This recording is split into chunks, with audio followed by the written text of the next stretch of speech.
আসসালামু আলাইকুম। আমি শাহরিয়ার শিবলু। আজকে আমরা একটি কবিতা নিয়ে আলোচনা করব, যেটা হচ্ছে 'স্কুল বয়'। 'দ্য স্কুল বয়' যেটি লিখেছেন উইলিয়াম ব্লেক নামে একজন কবি। কবিতাটি এইচএসসি পরীক্ষার্থীদের জন্য খুবই গুরুত্বপূর্ণ একটি কবিতা। আজকে আমরা কবিতাটি পড়ব। কবিতাটি পড়ে এর অনুবাদ থেকে শুরু করে এর থিম এবং সামারি নিয়ে কিছু আলোচনা করব এবং কবি এখানে কি বোঝাতে চাইছেন সেটা নিয়ে আলোচনা করব। তো কবিতাটা শুরু করার আগে আমরা যদি এর থিমটা নিয়ে একটু কথা বলি, তাহলে সেটা হচ্ছে যে 'দ্য স্কুল বয়' কবিতাটি দিয়ে আসলে একজন সাধারণ শিক্ষার্থীর সে তার শৈশবে যখন পড়াশোনা করেন সেই সময়টার এখানে সমালোচনা করেছে। আমাদের যে ট্র্যাডিশনাল এডুকেশন সিস্টেম, এই সিস্টেমের ব্যাপকভাবে কবি এখানে সমালোচনা করেছেন যে কি আসলে আমাদের ট্র্যাডিশনাল যে শিক্ষা ব্যবস্থা রয়েছে সেটা আমাদের শিশুদের যে শৈশবকে আছে সেটা নষ্ট করে দেয়। তাদের বিকশিত হওয়ার যথাযথ সুযোগ করে দেয় না। তাদের স্বাধীনতা এবং সৃজনশীলতাকে সেটা বিনষ্ট করে দেয়। তো কিভাবে আমরা কবিতাটি পড়ি এবং দেখার চেষ্টা করি। I love to rise in a summer moon. তো এখানে আমরা কবিতাটি স্কুল বয়ের মুখ থেকে মূলত বা কবি নিজে যদিও বলেছেন, কিন্তু আমরা এটা চিন্তা করবো যে স্কুল বয় বলছে। তো কি I love to rise in a summer moon. এখানে স্কুল বয় বলছে যে আমি কি গ্রীষ্মের সকালে ভালোবাসি। সকালে উঠতে ভালোবাসি। When the bird sings on every tree. যখন প্রত্যেকটি গাছে পাখিরা গান গায়। এখানে প্রকৃতির যে আমাদের জীবনে প্রকৃতির যে গুরুত্ব, প্রকৃতির সাথে বেড়ে ওঠাকে তিনি কল্পনা করেছেন। And the distinct huntsman winds his horn and the skylark sings with me. সেই দূর বন থেকে কি শিকারীর যে শিঙার আওয়াজ সেটা ভেসে আসছে। And the skylark sings with me. এবং ভরত পাখি স্কাইলার্ক পাখি আমার সাথে গান গাইছে। ও হোয়াট সুইট কোম্পানি, ও কি সুন্দর একটি সহচর বা মুহূর্ত। কবি এখানে মূলত প্রকৃতির সাথে থাকার যে আনন্দ সেটা ব্যাখ্যা করেছেন। শৈশবে শিশুরা যে প্রকৃতির সাথে থাকতে ভালোবাসে, তারা যে মুক্ত এবং স্বাধীন জীবন যাপন করতে ভালোবাসে, সেটাই তিনি এখানে তুলে ধরেছেন। But to go to school in a summer morn, কিন্তু এই গ্রীষ্মের সকালে উঠে স্কুলে যাওয়া, it drives all joyous away. কিন্তু এটা সমস্ত আনন্দ এবং উৎসাহকে কি ঝেড়ে ফেলে। Under a cruel eye's outroom. এখানে cruel eye দিয়ে এখানে শিক্ষকের চোখ বা শিক্ষকের যে কঠোর দৃষ্টি সেটাকে বোঝানো হয়েছে। শিক্ষকের কঠোর দৃষ্টির নিচে the little ones spend the day. The little ones, এখানে little ones দিয়ে কবি মূলত the school boy কে বুঝিয়েছেন। A school boy, the little one spend the day. এই ছোট্ট বালকটি সারা দিন অতিবাহিত করে।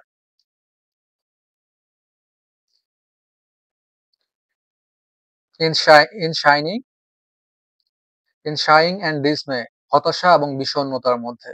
Oh, then at times I drooping see. এবং মাঝে মধ্যে কি আমি ঝুঁকে পড়ি সিটের মধ্যে, মানে কি পড়ার যে সিট রয়েছে সেটার কথা এখানে বোঝানো হয়েছে। In span many an anxious hour. এবং কি অনেক দীর্ঘ সময় আমি কি এই অবস্থায় এই বিষণ্ণতার মধ্যে অতিবাহিত করি। Nor in my book can I take delight. এবং আমার যে পাঠ্যপুস্তক আছে আমি সেখান থেকে কি আনন্দ নিতে পারি না। Nor sit in learning's bower. এবং আমার কি পাঠশালার যে বসার জায়গা আছে সেখানে বসেও কি আমি শান্তি পাই না। On through with the dreary shower. এবং সারা দিন কি বিষণ্ণতা dreary shower. এখানে শাওয়ার মানে হচ্ছে এখানে প্রবাহ বা বর্ষণকে বোঝানো হয়েছে। এখানে dreary দিয়ে বিষণ্ণতা। বিষণ্ণতার বর্ষণের মাধ্যমে কি সারাটা দিন আমার অতিবাহিত হয়। How can the bird that is born for joy. এখানে কি the school boy K bird এর সাথে তুলনা করা হয়েছে। How can the bird that is born for joy, যেটা কি আনন্দ লাভের জন্য, যেটা মুক্ত বাতাসে বিচরণ করার জন্য জন্মগ্রহণ করেছে, sit in a cage and sing. সে একটা খাঁচার মধ্যে বন্দী থাকবে এবং গান গাইবে। এখানে খাঁচা দিয়ে স্কুলের যে কঠোর পরিবেশ সেটাকে বোঝানো হয়েছে। এবং সিং মানে কি এখানে আনন্দ লাভ করার কথা বোঝানো হয়েছে। সুতরাং যে এখানে কবি স্কুল বয়কে পাখির সাথে তুলনা করেছেন। How can a child when fears annoy.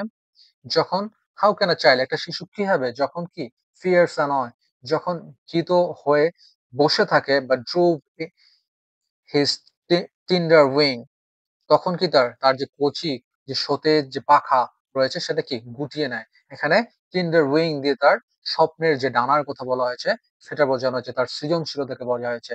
তখন সে তার সৃজনশীলতা এবং আনন্দকে বিকশিত করতে পারে না। অ্যান্ড ফরগেট হিজ ইয়ুথফুল স্প্রিং, এবং সে তার যে আনন্দ ঘন শৈশব রয়েছে সেটাকে ভুলে যায়।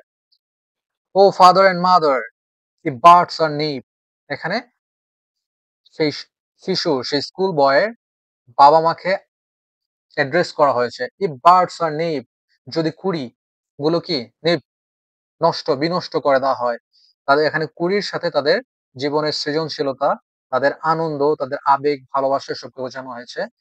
ইফ বার্ডস আর নিপ, যদি কুড়িগুলোকে নষ্ট করে দেওয়া হয়, অ্যান্ড ব্লোন অ্যাওয়ে, এবং ফুলগুলোকে কি নষ্ট করে দেওয়া হয়, and if the tender plants are strip, এখানে স্ট্রিপ শব্দের অর্থ হচ্ছে ছোট ছোট করে কাটা। If the tender plants are strip, এবং কি এই কচি গাছগুলোকে যদি কেটে ফেলা হয়, of their joy in the springing day, এবং বসন্তের সময় তাদের এই জয়, এই যে এখানে যে ব্লুসুম বার্ডস, এখানে কি কুড়ি এবং ফুল দিয়ে মূলত তাদের কি জয় আনন্দকে বোঝানো হয়েছে। তাদের জীবনের আনন্দগুলোকে যদি বিনষ্ট করে দেওয়া হয়, by sorrow and cares dismay, এবং দুঃখ এবং বিষণ্ণতার দ্বারা, how shall the summer how shall the summer arise in joy, তাহলে কি বসন্তের মধ্যেই যদি আমরা সমস্ত গাছগুলোকে, সমস্ত স্বপ্নগুলোকে ধূলিসাৎ বিনষ্ট করে ফেলি, how shall the summer arise in joy, তাহলে গ্রীষ্মকাল কিভাবে আনন্দ বয়ে নিয়ে আসবে তাদের জীবনে। এখানে গ্রীষ্মকাল দ্বারা তাদের ভবিষ্যৎ জীবনকে বোঝানো হয়েছে। এখানে বলা হয়েছে শৈশবেই যদি তাদের জীবন থেকে স্বাধীনতা, আনন্দ কেড়ে নেওয়া হয়, তাহলে তাদের কি ভবিষ্যৎ জীবন মোটেও সুখকর হবে না।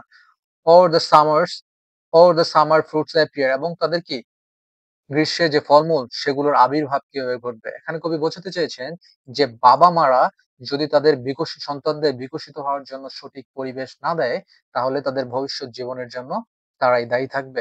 or how shall we gather what griefs destroy, এবং আমরা সেই সুখ এবং শান্তিগুলো কিভাবে পুনরায় উদ্ধার করব, what griefs destroy, যেগুলো বিষণ্ণতা এবং স্কুলের কঠোর পরিবেশ নষ্ট করে ফেলেছে আমাদের জীবন থেকে। or bless the mellowing year, এবং কি আমাদের জীবনের যে ভবিষ্যৎ জীবনের সুন্দর জীবনগুলো, ভবিষ্যৎ জীবনের যে বছরগুলো আসবে সেগুলো কিভাবে সুন্দর হবে। when the blast of winter appear, যখন উইন্টার অ্যাপিয়ার, যেখানে শীতের মধ্যেই কি আমাদের জীবনের একটা ব্যাপক ক্ষতি ঘটে গেছে, যখন আমরা আমাদের বসন্তের মধ্যেই আমরা আমাদের কুড়িগুলোকে বিনষ্ট করে ফেলেছি। সুতরাং এটাই হচ্ছে এই কবিতার মূলত থিম এবং সামারি। আসলে এখান থেকে আমরা আমরা যদি এই কবিতাটা ভালোভাবে পড়ি এবং বুঝি, তাহলে আশা করা যায় এখান থেকে থিম এবং সামারি আমরা অতি সহজেই অ্যান্সার করতে পারবো, এবং এখান থেকে যদি কোনো প্রশ্ন আসে আমরা অতি সহজেই সেগুলোকে অ্যান্সার করতে পারবো। আজকে এ পর্যন্তই। Thank you.